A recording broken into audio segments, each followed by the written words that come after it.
अस्सलामुअलैकुम। Welcome to the screen. आज हम बहुत ही इम्पोर्टेंट वीडियो करने जा रहे हैं पाकिस्तान स्टॉक एक्सचेंज के हवाले से। और इस वीडियो में हम आपके साथ डिस्कस करेंगे कि how to filter companies for dividend investment for long term. 2 से 5 साल के लिए आप डिविडेंड इन्वेस्टमेंट के लिए किस तरह से कंपनीज को फिल्टर करेंगे। आज इसकी वीडियो में हम बहुत सी चीज़ें डिस्कस करेंगे इस वीडियो के अंदर, जिसमें डिफरेंट फैक्टर्स पर डिस्कशन होगी। कोशिश ये हमारी है कि आपको जो मेन प्रोसेस है शुरू से लेकर आखिर तक किस तरह से अच्छी कंपनीज और बुरी कंपनीज को फिल्टर किया जाता है, और इसमें बहुत सी बातें आपके साथ इंशाल्लाह शेयर करेंगे।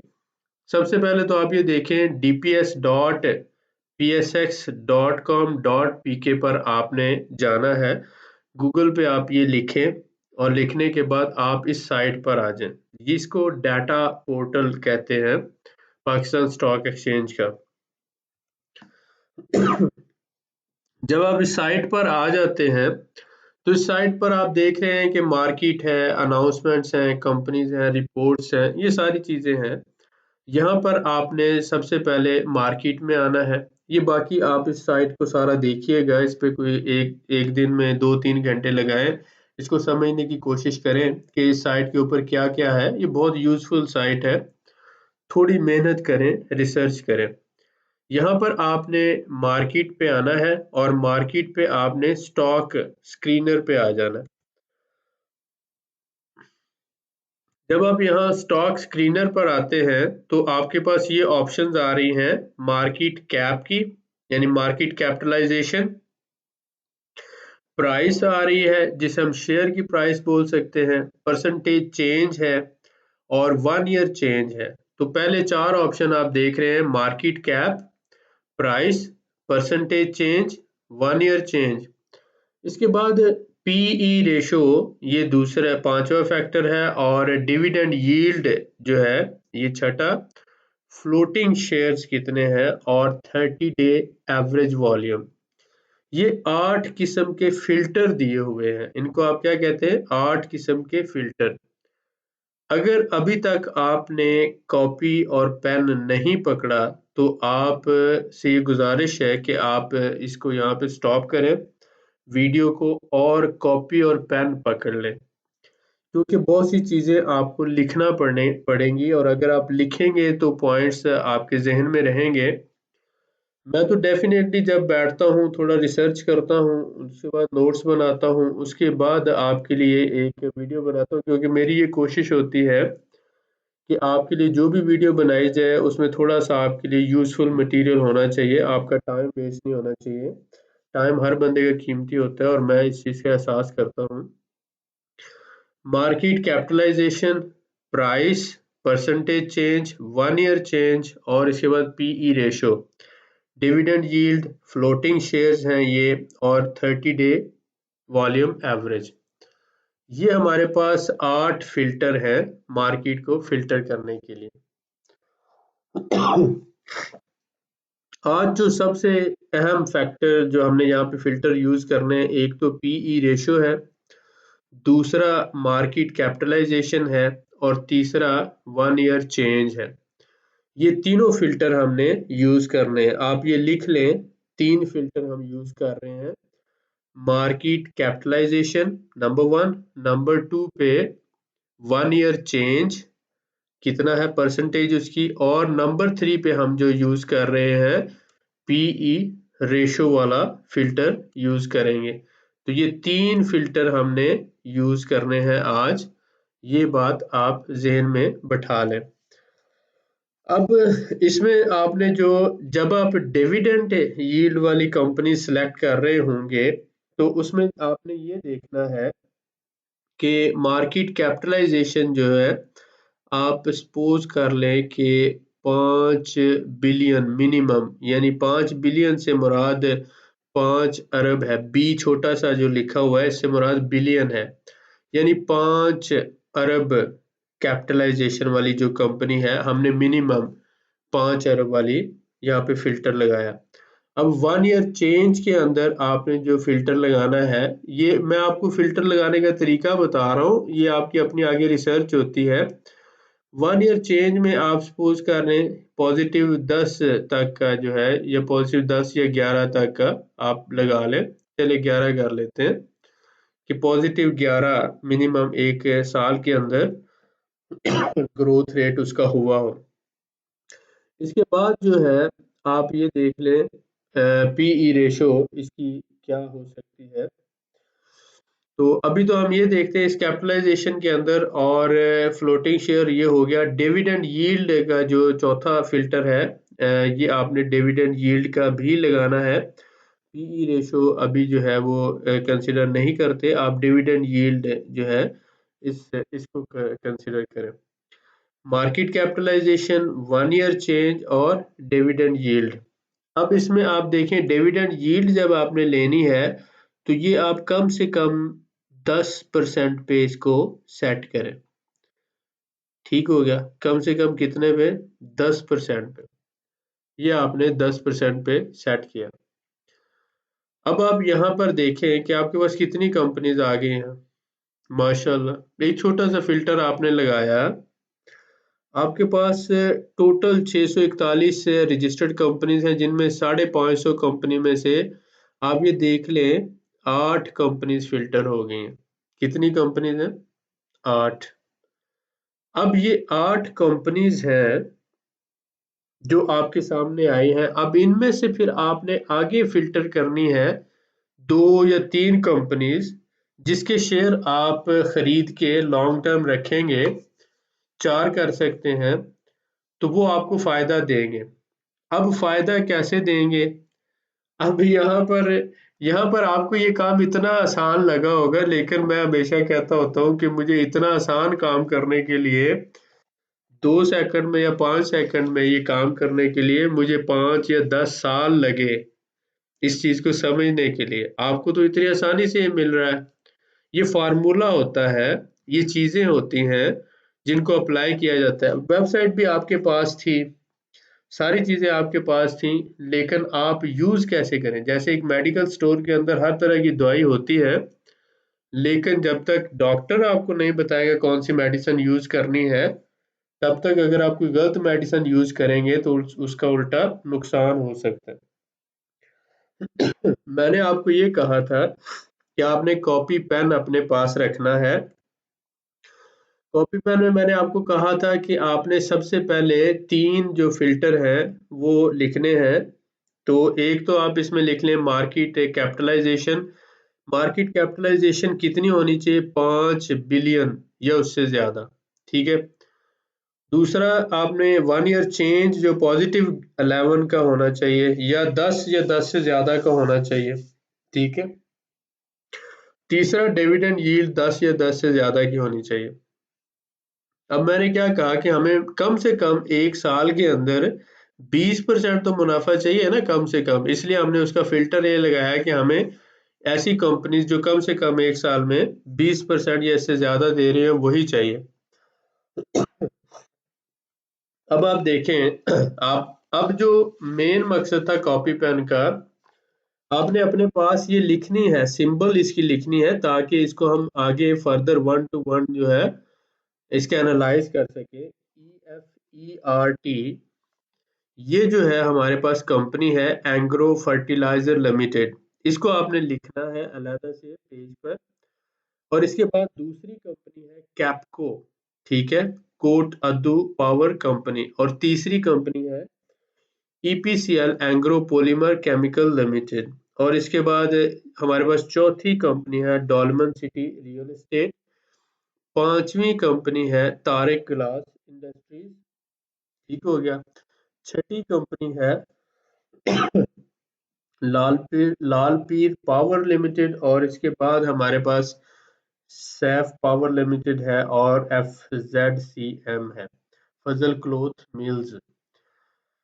अब यहाँ पर हम इसको देखते हैं, इनमें जो हम आगे फर्दर 1 by 1 जब देखेंगे, ये पहला फिल्टर है, ये आपने पहला फिल्टर लगाया है, और पहले फिल्टर के बाद फिर आपने फर्दर इसके जो फैक्टर्स देखने हैं उसकी बुनियाद पर फिर आप डिसाइड करेंगे कि मैंने इसके शेयर खरीदने हैं या नहीं खरीदने। लेकिन आप यहाँ तक अगर तजिया करें तो आप ये देखें कि 20% जो है ये 1 ईयर चेंज है इसका, यानी 20% शेयर की वैल्यू बढ़ी है 1 साल में अभी तक। और डिविडेंड कितना दे रहा है ये 22%। अब 22% डिविडेंड दिया और 20% ये डिविडेंड है। एक होता है ना जो फेस वैल्यू पे डिविडेंड है वो डिविडेंड है, लेकिन ये डिविडेंड यील्ड से मुराद होता है कि जो इसकी मार्केट प्राइस होती है उस हिसाब से कितनी आ रही है। डिविडेंड और डिविडेंड यील्ड में फर्क होता है। डिविडेंड वो होता है जो फेस वैल्यू के हिसाब से दिया जाता है, वो अलहदा है। डिविडेंड यील्ड क्या है, ये जो मार्केट प्राइस होती है उस हिसाब से जो यील्ड आती है वो होती है, लिहाजा हम इसको कंसिडर करते हैं मार्केट प्राइस के हिसाब से।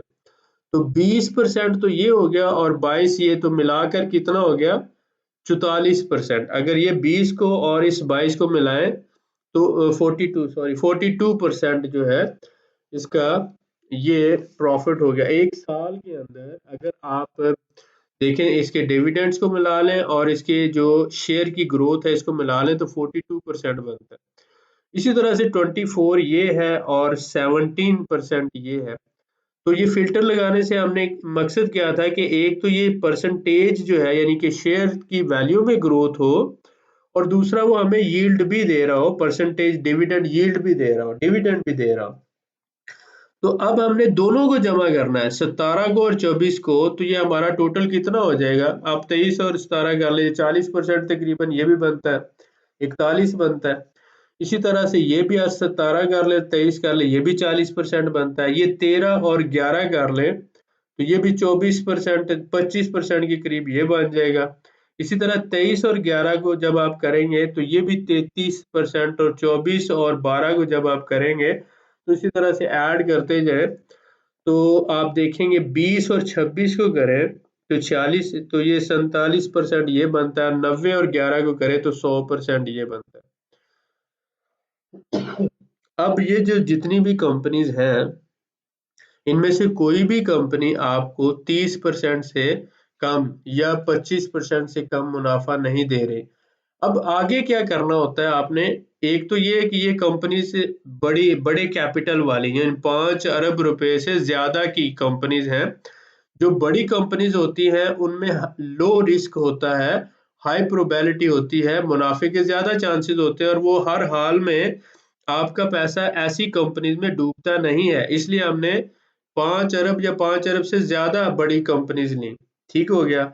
दूसरा हमने क्या किया कि जो डिविडेंड यील्ड भी दे रही थी और जिसमें ग्रोथ भी पॉजिटिव हो रही थी, सिर्फ वही कंपनीज ली। तो ये 3 फैक्टर आपने जेहन में रखने हैं। पहला कि आप 4 या 5 अरब से बड़ी कंपनीज लेंगे, यानी 1 अरब से कम वाली कभी नहीं लेनी। डिविडेंड यील्ड के लिए ये बात जेहन में रखनी है कि 1 अरब से कम वाली कभी नहीं लेनी। 2 अरब, 3 अरब, 4 अरब या इससे बड़ी जो कंपनी हो, यानी कम से कम 2 अरब से बड़ी, या अगर बहुत ही आप कम भी ले तो 1 अरब से बड़ी कंपनी लेनी है। 1 अरब से कम कभी भी डिविडेंड के लिए आपने कंपनी सिलेक्ट नहीं करनी, डिविडेंड स्टॉक की बात कर रहा हूँ। दूसरा फैक्टर कि इसमें परसेंटेज ग्रोथ जो है वो पॉजिटिव होनी चाहिए पूरे साल के अंदर। तीसरा फैक्टर इसमें ये लेना है कि डिविडेंड यील्ड वो जो भी दे रहा हो, तो इन दोनों को मिलाकर आपने देखना है कि आपकी इन्वेस्टमेंट के ऊपर आपको कितना मिल रहा है। तो देखें कहीं पर हमें 50% मिल रहा है, कहीं पर 46% मिल रहा है, कहीं पर 36 मिल रहा है, और कहीं पे 25 मिल रहा है। कम से कम 25 मिला, ज्यादा से ज्यादा 100% तक भी मिला आपको। बहुत से लोग मुझे ये कहते हैं कि 100% मुनाफा 1 साल में कैसे मिल जाता है। अब ये आपके सामने है और ये गवर्नमेंट का डाटा है, और ये मैंने अपनी किसी वेबसाइट से आपको दिखा नहीं रहा, ऑफिशियल जो स्टॉक मार्केट की वेबसाइट है वहां से आप देख रहे हैं। ये कोई सब्ज बाग भी नहीं है, ये एक हकीकत है। लेकिन बात ये है कि इस हकीकत का आपको पता नहीं है। जिनको पता है वो फायदा उठा रहे हैं, उनकी जिंदगियां बेहतर हो रही हैं, वो बहुत ज्यादा पैसा कमा रहे हैं, वो जिंदगी में बहुत आगे बढ़ रहे हैं। मसलन उन्होंने 1 लाख रुपया लगाया तो 1 साल में वो क्या बना, 2 लाख हो गया। अगर उन्होंने 10 लाख लगाया तो वो 20 लाख हो गया। अब चाहे पाकिस्तान में क्राइसिस आए, चाहे पाकिस्तान की इकोनॉमी जहां मर्जी जाए, लेकिन ये लोग तो कमा रहे हैं। आप मुझे ये बताएं कि जिसने 1 करोड़ रुपया लगाया उसका 2 करोड़ बन गया। चले कम से कम भी अगर आप देखें तो 1 करोड़ लगाया तो उसमें 25-30 लाख तो कमा ही लिया ना उसने, घर बैठे बैठाए, बगैर कुछ किए। कंपनीज काम कर रही है, उसने शेयर खरीदे हैं और अपनी मौज मस्ती कर रहा है, और क्या कर रहा है, पैसा कमा रहा है। वो मसलन फर्ज करें कि वो गया हुआ है स्वात में छुट्टियां मनाने के लिए, लेकिन क्या हो रहा है पीछे से, उसने जो शेयर खरीदे हुए हैं, कंपनी चल रही है, प्रोडक्ट्स बन रही हैं, बिजनेस ग्रो हो रहा है, बस वो आसानी से पैसे कमा रहा है। ये वो बिजनेस है जो आपको फाइनेंशियल फ्रीडम देता है।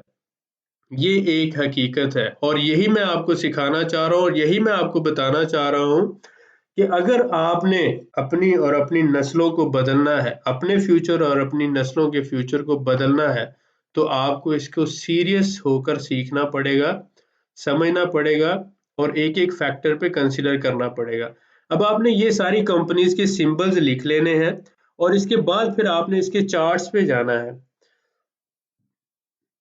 यहाँ जब आप इसके चार्ट्स पे जाएंगे तो वहां पर आपको पता चलेगा कि ठीक है, हमने इसके शेयर खरीदने हैं, लेकिन अब फिर हम डिसाइड करेंगे कि किस प्राइस पे हमने इसमें एंट्री लेनी है।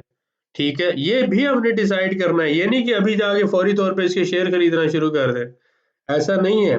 ये बाय जोन के अंदर हो और हमारे जो बाइंग प्राइस जो हम डिसाइड करेंगे उसमें होगा तो हमने इसमें एंट्री करनी है। इसी तरह कैप्को के शेयर किस प्राइस पे हमने खरीदने हैं, या इस कंपनी जो एंग्रो पॉलीमर है इसके शेयर अगर खरीदने का फैसला करना है तो किस पे करना है, इसका फिर फ्री फ्लोट भी चेक करना है हमें, और इसकी जो है पीई वैल्यू भी चेक करनी है। तो इसलिए ये सिंबल्स को लिख लें। अब दूसरा, इसको थोड़ा सा हम रिलैक्स करते हैं।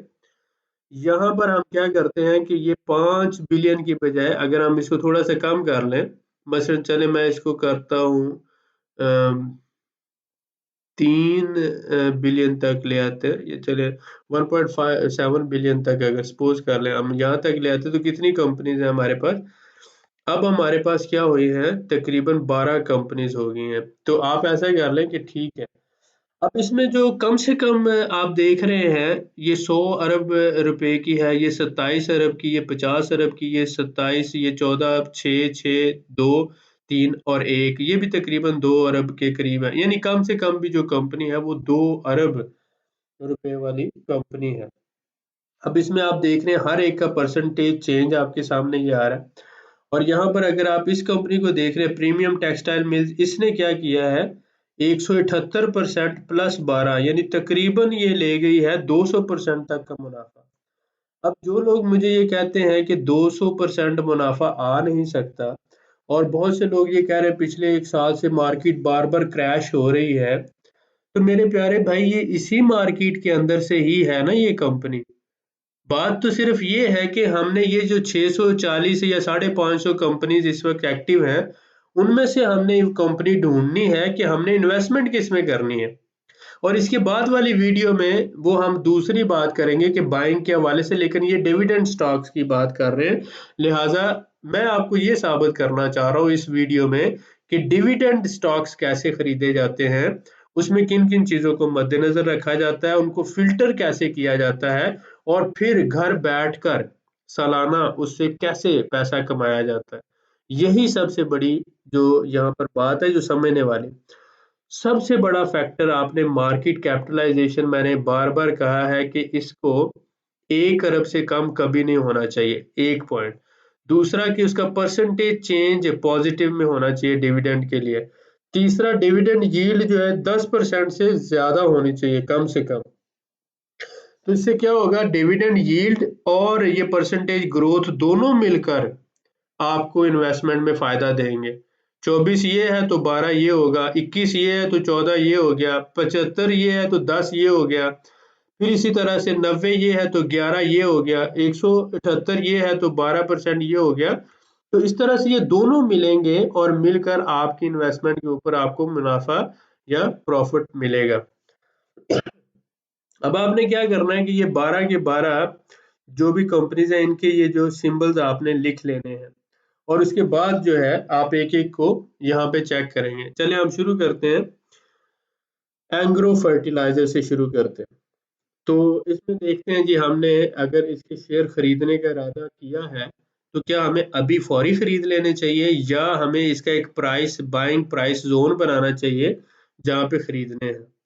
तो अब जब हम इसके ऊपर जाते हैं चार्ट पर, तो हमने फौरी सबसे पहला काम करना है 5 साल के चार्ट पे जाना। चार्ट को देखते ही आपको पता चल जाना चाहिए कि ये चार्ट क्या बोल रहा है। जब आप चार्ट की ज़ुबान समझने लग पड़ेंगे ना, तब आप एक्सपर्ट होंगे। तो आप ये देखें, ये 5 साल की लोएस्ट प्राइस है, ये यानी 53 या 50 कर लें, और ये 5 साल की हाईएस्ट प्राइस है, यानी 70 80 जो है हाईएस्ट प्राइस। 5 साल की लोएस्ट प्राइस जो है 50 कर लें, और 5 साल की हाईएस्ट प्राइस जो है वो 82 है। और जब चले आप 80 और 50 को दोनों को ले लें, अब जो दोनों के दरमियान 30 का फासला है ना, तो इसका एवरेज जो होगा वो तकरीबन उसको जब आप करेंगे तो 65 या 64 बन जाएगा। इसका मतलब ये है कि अगर हमें इसके एवरेज पे यहाँ पर शेयर मिलता है, एक लाइन इसके सेंटर में खींच लें। पहला काम आपने किया 5 साल की सबसे कम प्राइस, और उसके बाद 5 साल की सबसे ज्यादा प्राइस, और दूसरा काम क्या करना है कि सबसे कम और सबसे ज्यादा के दरमियान में जो फासला है, अभी फर्ज करें 30 है, तो 15 पे यानी उनके मिड में एक लाइन खींच लें, जिसको मिडल लाइन आप कह लें। अब जब प्राइस इस लाइन के आस पास आएगी तो वो हमारा एंट्री पॉइंट होगा।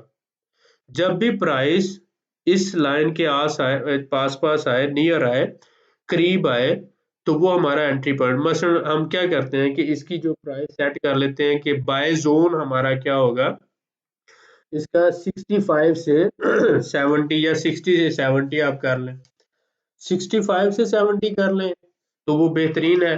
पहली अब आपने इसमें क्या करना है कि अगर आप इसके सपोज करें, फर्ज कर लेते हैं कि आप इसके 5,000 या 10,000 शेयर खरीदना चाहते हैं, फर्ज कर लेते हैं 10,000 शेयर खरीदना चाहते हैं। आपने इसमें से 5,000 शेयर जो है इस प्राइस पे खरीदने हैं जब ये आएगा 65 पे, और उसके बाद अगर ये ऊपर जाना शुरू होता है तो आपने दोबारा नहीं खरीदने। लेकिन अगर ये 65 से नीचे आना शुरू होता है, तो जब ये दोबारा इस जोन में आए, मसलन ये इसी तरह से 55 पे आ जाए, या इसी तरह से थोड़ा सा नीचे, यानी 55 पे आ जाता है, 52 पे आ जाता है लकीली, तो आप दूसरे 5,000 खरीदेंगे। इसको बाइंग एवरेज कहते हैं।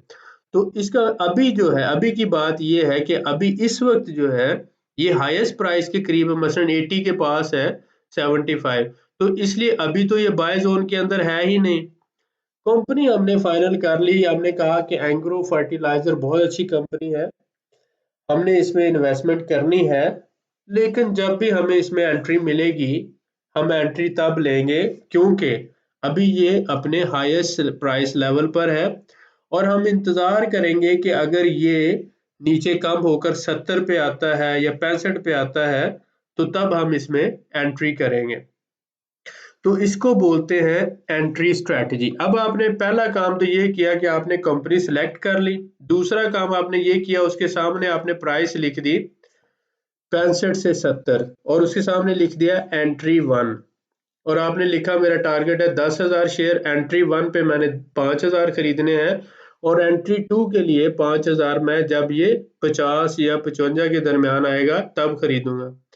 तो ये आपकी प्लानिंग है, इसको कहते हैं प्री प्लान, पहले से प्लान करके बैठा होना। जैसे स्नाइपर स्ट्रेटजी में क्या होता है कि स्नाइपर जो होता है वो गोलियां और बंदूक लेकर पहले जाके बैठ जाता है, और जब उसका टारगेट आता है तो तब वो, यानी टारगेट आने से बाद दफा 4 घंटे पहले, 3 घंटे पहले वो जाके बैठ जाते हैं, और समटाइम तो एक एक दिन, दो दो दिन पहले जाके बैठ जाते हैं। तो यही स्ट्रेटजी आपने करनी है, प्री प्लानिंग। आपने पहले से अपने जेहन में बनाया हुआ है कि इस कंपनी के मैंने शेयर खरीदने हैं, लेकिन खरीदने कब है, जब ये इस प्राइस पे आएंगे। अभी नहीं खरीदने, क्योंकि अभी क्या है, अभी तो ये हाईएस्ट प्राइस में है। तो सबसे पहले 5 साल का चार्ट देखना है आपने, 5 साल के चार्ट पे हाईएस्ट प्राइस देखनी है, उसके बाद लोएस्ट प्राइस देखनी है, दरमियान में फिर जो प्राइस है उस पर लाइन लगानी है, और उस प्राइस के आसपास आप अपनी पहली एंट्री करेंगे, और दूसरी एंट्री जब उस प्राइस से नीचे जाएगी, और वो नीचे भी कम से कम 15% तक जाए, तो ये नहीं कि वो थोड़ा से नीचे आए तो फौरी तौर पर आप खरीद लें। कम से कम 15 से 20%, यानी कि वो अगर 50 या 55 के दरमियान आता है तो दूसरी एंट्री, इसको बोलते हैं एंट्री स्ट्रेटजी। अब यहाँ पर एक है हमारे पास पीई रेशो, जिसे हम प्राइस टू अर्निंग रेशो कहते हैं। इसका बहुत बड़ा रोल होता है। अब ये देखें, प्राइस टू अर्निंग रेशो यहाँ पर हमें बता रही है 5। इस 5 से क्या मुराद है? इस 5 से मुराद ये है कि आप जो इस कंपनी में पैसे लगाएंगे, अगर ये इस हिसाब से मुनाफा देती रहती है तो वो पैसे आपके 5 साल में पूरे हो जाएंगे। ये पीई रेशो क्या कह रही है? ये बता रही है नंबर ऑफ ईयर्स, कि कितने सालों में आपकी जो इन्वेस्टमेंट है पूरी हो जाएगी। इसलिए हमारी कोशिश होती है कि ये पीई रेशो अगर कम हो, मसलन 1 हो यहाँ पर, तो इसका मतलब 1 साल में हमें मिल जाएंगे हमारे पैसे। और अगर यहाँ पे 2 हो तो इसका मतलब है 2 साल में मिल जाएंगे। और अगर यहाँ पे 10 है तो इसका मतलब है जो हमने इन्वेस्टमेंट किया वो 10 साल में मिलेगी हमें वापस। तो जितनी कम पीई रेशो होगी, मैंने क्या कहा, जितनी कम पीई रेशो होगी उतना ही वैल्यू इन्वेस्टर के लिए अच्छा है। Value investor long term investor होता है, वो लॉन्ग टर्म की सोचता है, उसके लिए उतना अच्छा होता है। अब फर्ज करें, आप अपने सामने देख लें कि आपके पास जो शेयर है उसकी कीमत है 100 रुपया। 1 मिनट के लिए सोच लेते हैं कि उसकी कीमत है 100, और अगर आप उसका मुनाफा 1 साल का 10 रुपए करते हैं तो उसकी पीई रेशो 10 आएगी, यानी 100 को 10 पे डिवाइड करेंगे तो 10 आएगी। अगर इसी शेयर का मुनाफा जो 20 रुपए हो तो 100 को जब आप 20 पे डिवाइड करेंगे तो 5 आएगी। और अगर इसी शेयर का मुनाफा 1 साल के अंदर 50 हो जाए तो 100 को जब आप 50 पे डिवाइड करेंगे तो ये 2 आएगी। तो इसका मतलब ये है कि पीई रेशो आपको बताती है कितने सालों में जो आपने जिस कीमत के शेयर खरीद रहे हैं ये कीमत पूरी होगी। तो हमेशा कोशिश ये की जाती है कि कम पीई, मैंने कहा कम पीई, जिसकी पीई वैल्यू कम हो वो कंपनीज ढूंढी जाती हैं, लेकिन उसके अलावा भी दूसरे फैक्टर कंसिडर किए जाते हैं। ओवरऑल फार्मूला, आप थंब रूल जिसे कहते हैं, एक बड़ा सा यानी मोटा एक असूल जो है वो ये है कि 7 साल से कम जिसकी पीई हो, 7 ईयर से कम, बाकी उसके सारे फैक्टर को भी देखा जाता है, उन कंपनीज में इन्वेस्टमेंट की जा सकती है, बेहतर है। लेकिन आइडियल पीई जो है, जिसे मैं बेहतरीन समझता हूँ, वो 2.5 से 3 साल की अंदर अंदर का होता है, यानी 3 साल से कम जो है वो आप ले लेते हैं। लेकिन और बहुत से फैक्टर्स होते हैं कंपनीज में, उस हिसाब से हम देखते हैं। तो 3 साल 4 साल एक आइडियल टाइम होता है आपकी इन्वेस्टमेंट को डबल करने के लिए। 30% या 35% के हिसाब से भी 3 साल में आसानी से वो इन्वेस्टमेंट डबल हो जाती है लो रिस्क के साथ, यानी नुकसान के बगैर। लेकिन इससे भी जल्दी हो जाती है समटाइम अगर इकोनॉमिक सूरत हाल बेहतर हो। बहरहाल इस चार्ट से हमें अंदाजा हो गया। अगर आप यहाँ पर 1 ईयर चार्ट देखें तो आपको अंदाजा हो रहा है कि इस वक्त ये हाईएस्ट प्राइस पे होता क्या है कि ब्रोकर आपको जब ये हाईएस्ट यानी सेल जोन हम इसे कहते हैं, जब ये सेल जोन के अंदर होता है तो ब्रोकर कहता है भाई ये कंपनी बहुत अच्छी है तुम इसको खरीद लो। लोग क्या करते हैं कि इस प्राइस लेवल पे खरीद लेते हैं और बाद में ये प्राइस नीचे आती है तो लोगों का नुकसान होता है। इसी तरह आप जिसने यहाँ पे खरीदे थे शेयर, उसकी जब ये प्राइस नीचे आई तो उसका नुकसान हुआ और वो कहता है कि मैं फंस गया। तो जरूरत इस बात की होती है कि आप पहले इंतजार करें, यहाँ पे शेयर ना खरीदें। आप देख रहे हैं कि भाई ये हाई वैल्यू पर है और आप इंतजार करें। और लोगों का सबसे बड़ा मसला ये है कि सब्र और इंतजार तो हम में है ही नहीं। हम ये इंतजार तो कर ही नहीं ना सकते, क्योंकि मतलब हम तो बहुत वीआईपी हैं और हम ये कहते हैं कि भाई इंतजार तो मेरे लिए है ही नहीं। वेट करना आजकल के दौर में सबसे ज्यादा मुश्किल काम है, वेट एंड वॉच, सब्र करना। लेकिन स्टॉक मार्केट एक ऐसा बिजनेस है जो सिर्फ सब्र करने वालों को ही फायदा देती है। मैंने कहा स्टॉक मार्केट एक ऐसा बिजनेस है जो सिर्फ सब्र करने वालों को फायदा देती है। बेसब्रे जो है इसमें तबाह हो जाते हैं, लुट जाते हैं। तो अगर आपने सब्र किया तो आप कामयाब होंगे। इसलिए आज से आपने बकायदा एक काम समझ के अपनी बर्दाश्त को और सब्र को बढ़ाना शुरू करना है। जैसे हम पौधे को पानी देते हैं ना, खाद देते हैं, स्प्रे करते हैं, तो इसी तरह आपने अपने माइंड सेट में जब जब आपको गुस्सा आए, जब जब आप बेसब्रे होने लगे, जब जब आपको फील हो कि मैं लालच में आ रहा हूँ, तो जब लालच आए, गुस्सा आए और बेसब्रे हों, तो तब तब आपने कहना है कि मैंने खुद से जीतना है और खुद को मैंने हराना है, लिहाजा मैंने खुद को सिखाना है सब्र कैसे किया जाएगा, मैंने खुद को सिखाना है कि गुस्से को किस तरह से कंट्रोल किया जाएगा, मैंने खुद को ये सिखाना है कि लालच के तहत मैंने कोई फैसला नहीं करना। तो ये 3 काम अगर अगर आपने कर लिए, लालच को कंट्रोल कर लिया, गुस्से को कंट्रोल कर लिया और सब्र कर लिया, तो आप स्टॉक मार्केट के बादशाह हैं। आप कामयाब इन्वेस्टर बन सकते हैं और इंशाल्लाह अल्लाह ताला आपको बनाएगा। ज़रूरत इस बात की है कि आपने इन बातों को बड़ी ही गौर से, तसल्ली से और हौसले से समझना है। अब जो हम दूसरी कंपनी करते हैं, मसलन मैं जो यहाँ पर जो हमने कंपनी लिखी थी उनमें से एक कंपनी ले लेते हैं, EPCL, agro polymer and chemicals limited. अब आप देखें, ये जो एग्रो पॉलीमर है, इसका भी इसी तरह 5 साल के चार्ट पे आते हैं। तो आप देख रहे हैं कि 5 साल के चार्ट में ये इस वक्त हाईएस्ट प्राइस जोन में है, ठीक है, इसीलिए तो ये मुनाफा दे रही थी। अब इसकी बाइंग आपने कहाँ पे करनी है? फिर आपने क्या किया, जो इसकी आप लोएस्ट प्राइस यहाँ पे फर्ज कर लें 21 है, हाईएस्ट प्राइस यहाँ पे आप फर्ज कर लें ये 64 आ गई, तो तकरीबन जो है आप फर्ज कर लें 40 का इनके दरमियान फासला है। तो 20 जब कम हो तो ये इसका मतलब हुआ कि ये 20 जो होगा इसका पहला एंट्री पॉइंट आपका हो सकता है। तो यानी कि 60 में से या 64 में से 20 नीचे आ जाए। मैंने बताया यहाँ पर जो इसकी प्राइस है 21 है और यहाँ पे 64 है, 64 में से 21 निकालेंगे 40 होगा, 40 को 2 में डिवाइड कर देंगे तो इसका ये मिड आ जाएगा। लेकिन अगर किसी को समझ नहीं आई तो ये नीचे एक लाइन लगाएगा और इसके बाद ऊपर एक लाइन लगाएगा, इन 2 लाइनों के दरमियान बिल्कुल सेंटर में एक तीसरी लाइन लगा देगा। ठीक हो गया? बिल्कुल सिंपल सी बात है, कैलकुलेशन नहीं आती, सबसे ऊपर एक लाइन लगाओ, उसके बाद सबसे नीचे एक लाइन लगाओ, 2 लाइनें लग गई। अब इसके सेंटर में बिल्कुल दोनों लाइनों के बिल्कुल दरमियान में एक तीसरी लाइन यहाँ पे आ जाएगी।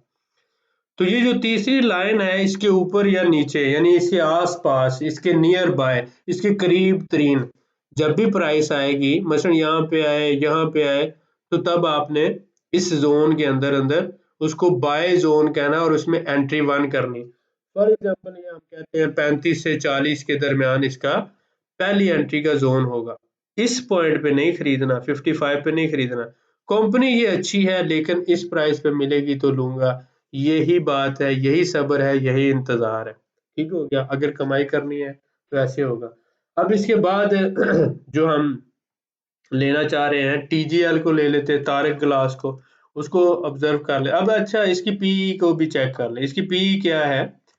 3.5। जैसे मैंने कहा, अब ये कितने सालों में, जब भी आप पीई देखें तो आपको ज़हन में फौरी आ जाना चाहिए कि ये इतने सालों में मेरा पैसा 100% वापस करेगी। तो 3.5 है, चलिए 3.6 कर ले, 5.9 जो है, इसलिए यानी कि 3.5 साल के अंदर ये आपकी रकम वापस कर देगी अगर आप इस प्राइस पे शेयर खरीदते हैं। 5 साल से तो बेहतर है ना, 7 साल से भी बेहतर है। तो ये एक अच्छी पीई है, यानी जितनी कम होगी उतनी अच्छी है। इसके साथ साथ इसका फ्री फ्लोट भी चेक करते होते हैं। इसका 35% फ्री फ्लोट है, बहुत अच्छा है। मार्केट कैपिटलाइजेशन भी अच्छी है। तो ये सारी चीजें जो हैं पॉजिटिव फैक्टर्स में आ जाती हैं। अब अगली बात करते हैं, दूसरी कंपनी को देख लेते हैं, TRG को। जी TGL, सॉरी TRG नहीं, TGL जो है हमने देखना था, TGL, तारक ग्लास इंडस्ट्रीज। जी देखें जी, 5 साल पे आ जाए। सबसे पहला काम आपने क्या करना है, लोएस्ट प्राइस जो है इस पर एक लाइन लगानी है, हाईएस्ट प्राइस पे लाइन लगानी और दरमियान में एक लाइन लगा देनी, इनके दरमियान में यहीं कहीं पे आ जाएगी। तो ये इसका जो है आपका एंट्री 1, इसके आसपास से मुराद ये होता है 19-20 या 18-20 का फर्क हो तो आप एंट्री ले सकते हैं। लेकिन अभी जिस प्राइस पर है ये हाईएस्ट प्राइस है। अगर आप यहाँ पे 3 साल के चार्ट में देखें या 1 साल के चार्ट में देखें तो ये आपको जितनी पीक्स नजर आ रही हैं उन्हीं पीक्स में से उसके आसपास है, तो इसका मतलब ये हाईएस्ट प्राइस पे। अगर ये यहाँ से गिर कर नीचे इस लेवल पर आ जाए या इस लेवल से करीब आ जाए तो फिर भी हम खरीदारी कर सकते हैं इसकी। लेकिन जिस लेवल पर अब है इसका मतलब आप तो इसका जूस पहले निकाल चुके हैं, तो जिसका पहले से ही जूस निकला हुआ हो वो आपको क्या फायदा देगी। तो लिहाजा इस प्राइस पे आपने कभी भी एंट्री नहीं करना, इंतजार इसी चीज का करना है। फॉर एग्जांपल देखें कि जब ये यहाँ पे था, यहाँ पे हाईएस्ट प्राइस थी, तो लोगों ने इंतजार किया। जब वो इंतजार करते करते जुलाई से उन्होंने शुरू किया और करते करते यहाँ पर आप देखें कि ये जाके उनके इंतजार का सिला उनको अक्टूबर 22 में प्राइस यहाँ पे मिल गई और उन्होंने एंट्री कर ली। तो इसी तरह से जिन लोगों ने यहाँ पे इंतजार करना शुरू किया था या पीछे यहाँ पे कर रहे थे उनको ये प्राइस लेवल मिला था। तो अब आप लोगों को भी आगे मिल सकता है, हो सकता है जनवरी में मिल जाए, फरवरी में मिल जाए, किसी भी महीने में मिल जाए। लेकिन इनको इंतजार करने का यहाँ पे सिला मिला, इन लोगों को इंतजार करने का सिला यहाँ पे मिला, इन लोगों को इंतजार करने का यहाँ पे। तो हर 4 या 5 महीनों के बाद आप जो इंतजार कर रहे होते हैं उसका सिला आपको मिलता है। मसलन ये देखें, ये फरवरी 2019 था और ये बढ़ते बढ़ते आगे जब आया अप्रैल 2019 और अप्रैल के बाद ये आप देख रहे हैं कि ये अगस्त में, तो अगस्त में उनको मिल गया। 4 से 5 महीने जो है उनको वेट करना पड़ा और उनको बहुत अच्छी प्राइस मिल गई। तो मैं जो कहता हूँ 4 से 6 महीनों का एक साइकिल, तो स्विंग, तो ये स्विंग है ना, ये लोअर स्विंग है, ये हाई स्विंग है, फिर लोअर स्विंग है, फिर ये हाई स्विंग है। तो हर एक स्विंग जो है 4-6 महीनों बाद आती है। कितनी दफा प्राइस ऊपर से नीचे गई, ये ऊपर थी, फिर नीचे आई, फिर ऊपर गई, फिर नीचे आई, फिर ऊपर गई है, फिर नीचे आई है। इसी तरह अब फिर ऊपर है तो बाद में फिर नीचे आएगी। तो ये सारी स्विंग्स ही है ना। अगर आप यहाँ पर देखें, यहाँ पे आपने खरीदा था तो यहाँ पे जब ये गया तो बेच सकते हैं ना, फिर जब ये यहाँ पे आया तो आप दोबारा खरीद सकते हैं, फिर जब ये यहाँ पे गया तो आप बेच सकते हैं, फिर जब ये नीचे आया आपने खरीदा, फिर जब ऊपर गया। तो हर दफा इसको पोर्टफोलियो मैनेजमेंट कहते हैं। जब जब ये नीचे आता है आप खरीदते हैं और जब जब ये ऊपर जाता है आप बेचते हैं, जब जब नीचे जाता है आप खरीदते हैं, जब जब, तो हर 4 से 6 महीनों बाद आपको चांस मिलता है। यही आपकी कमाई होती है और इसी को बेहतर मैनेजमेंट कहते हैं। अब आप इंतजार करेंगे, ठीक हो गया। इसके बाद नेक्स्ट जो हमारी कंपनी है उसको भी हम देख लेते हैं, अगली जो हमने शॉर्टलिस्ट की, GVGL, Gani value glass limited. तो आप देखें ये हमें क्या कहते हैं, इसका भी 5 साल का चार्ट देखते हैं, ठीक है। तो माशाल्लाह आप देख रहे हैं कि ये हाईएस्ट वैल्यूज के करीब तरीन है, स्मूथली ग्रो कर रहा है। लेकिन इस वक्त जो इसकी प्राइस है, हाईएस्ट वैल्यू कितनी है, हाईएस्ट वैल्यू जी इसकी 64 है, इस वक्त 53 है, तो उसके आसपास ही है। हमें क्या चाहिए कि ये जो लोएस्ट वैल्यू है इस पर एक लाइन लगानी है आपने, एक ये हाईएस्ट पर लगानी है और उसके बाद सेंटर में एक लाइन लगानी है। तो ये जो वैल्यू होगी इस वैल्यू के आसपास हमें अगर मिले एंट्री तो हम लेंगे। मसलन कैसे, 37 से 45 के दरमियान, मसलन यहाँ से 37 से 45 के दरमियान अगर हमें एंट्री मिल जाती है तो हम 37 और 45 के दरमियान एक जोन बना के रखते हैं। ये पहले से लिख के रखा जाता है, कंपनी सिलेक्ट की जाती है, अपनी एंट्री डिसाइड की जाती है, एंट्री 1 इस वैल्यू पे होगी एंट्री। तो आप एक कॉपी और एक रजिस्टर्ड अलहदा से अपना ट्रेड रजिस्टर जिसे कहा जाता है या इन्वेस्टमेंट रजिस्टर जिसे कहा जाता है, उस पर आप लगाते हैं कि ये डिविडेंड स्टॉक्स है मेरे 10 या 8 या 5 और इनकी एंट्री 1 मैंने इस प्राइस पे करनी है, एंट्री 2 मैंने इस प्राइस पे करनी है। जब भी आपको उस प्राइस पे शेयर मिलेंगे तो आप उनको फौरी खरीदेंगे। इंतजार आपका 4 महीनों का हो सकता है, 6 महीनों का हो सकता है और सम टाइम 10 महीनों का भी हो सकता है।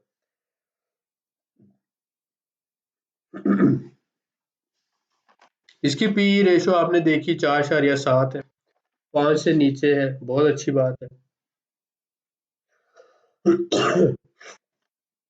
अच्छा, अब एक और हम देखते हैं कि एक कंपनी जो है जिस पे हम बिल्कुल भी फोकस नहीं करते, जिसके शेयर नहीं लेना चाह रहे, मसलन FZCM है, फर्ज करें ये जो फजल क्लोथ मिल्स है, ये हाई रिस्की है और हम इसको रिजेक्ट कर रहे हैं, इसके शेयर नहीं ले रहे, इसकी क्या वजह है? अब देखें कि ये ये जो इस तरह की मूवमेंट होती है ना, वो मोनोपोली के तहत होती है, ठीक है।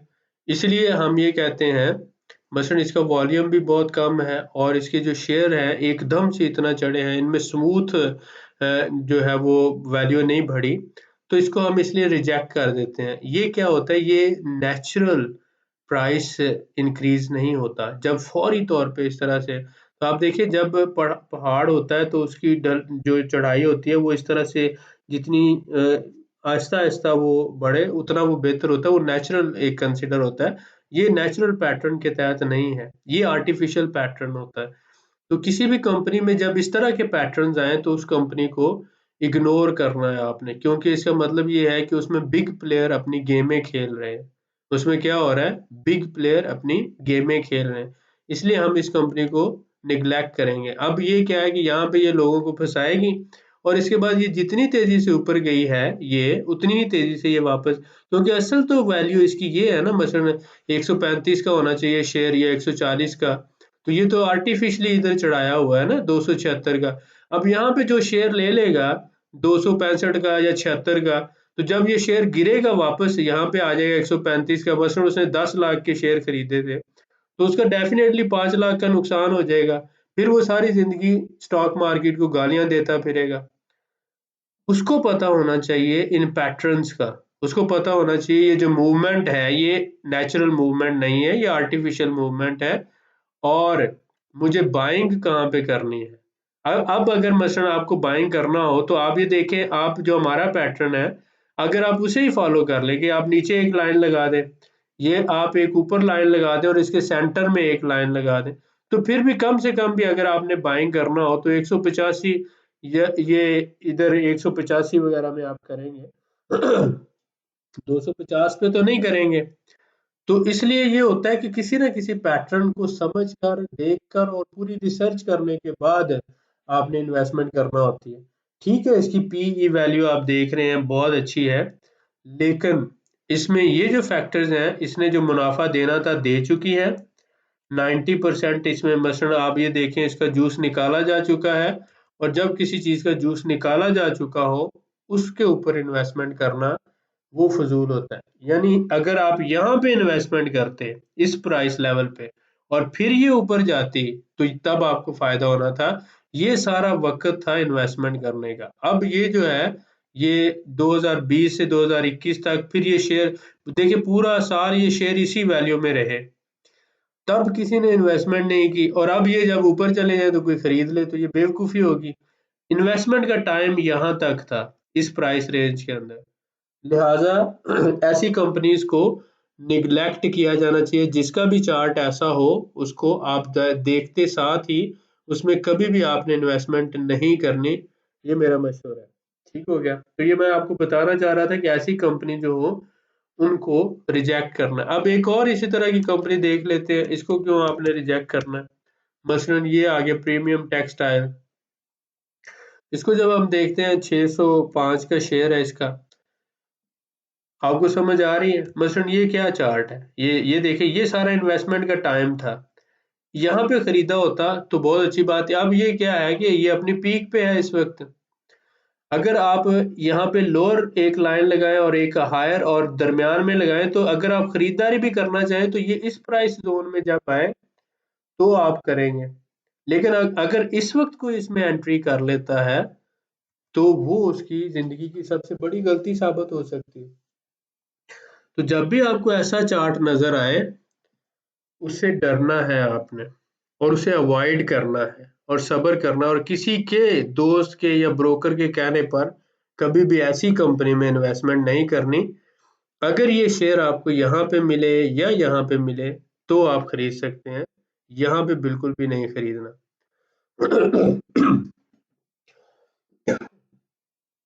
माजरत खो। तो ओवरऑल हमने यहाँ पर 3 से 4 फैक्टर्स जो है वो देखें, और कंपनीज को किस तरह से एनालाइज करना है, चार्ट्स को कैसे स्टडी करना है, उसके बाद पीई रेशो को कैसे देखना है, और फिर इसमें जो फ्री फ्लोट हो वो 50% या 60%, ये मैक्सिमम 70%, कभी भी 90% नहीं होना चाहिए, 80% नहीं होना चाहिए, 30% 40% फ्री फ्लोट या मैक्सिमम 50% बहुत अच्छा है, इससे ज्यादा नहीं होना चाहिए। ठीक हो गया।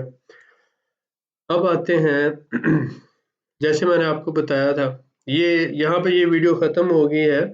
तो अब आपने इन सारे जो हमने स्क्रीन आउट किए थे, मार्केट कैपिटलाइजेशन हमने रखी थी यहाँ पर तकरीबन एंड पे 2 आप कर लें मार्केट कैपिटलाइजेशन।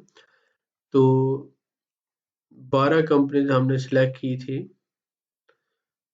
ये, और परसेंटेज चेंज जो था मैंने कहा कि वो कम से कम प्लस में होना चाहिए, +10 11, और इसके बाद जो है डिविडेंड यील्ड भी कम से कम जो है इसकी 10 तक होनी चाहिए कम से कम।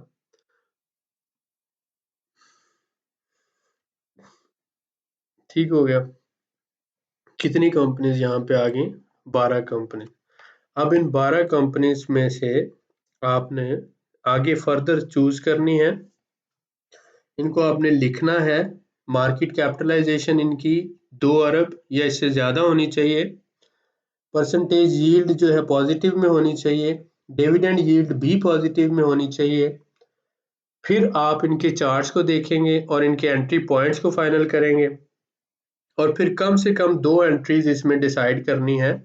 अगर आपने 10,000 शेयर लेने हो तो 5,000 पहले लेंगे और दूसरी के लिए 5,000 छोड़ देंगे, और इसी तरह से नीचे लाइन ड्रा करके ऊपर करके मिडिल एक पॉइंट आपने सेट करना है और उस पे आपने एंट्री लेनी है।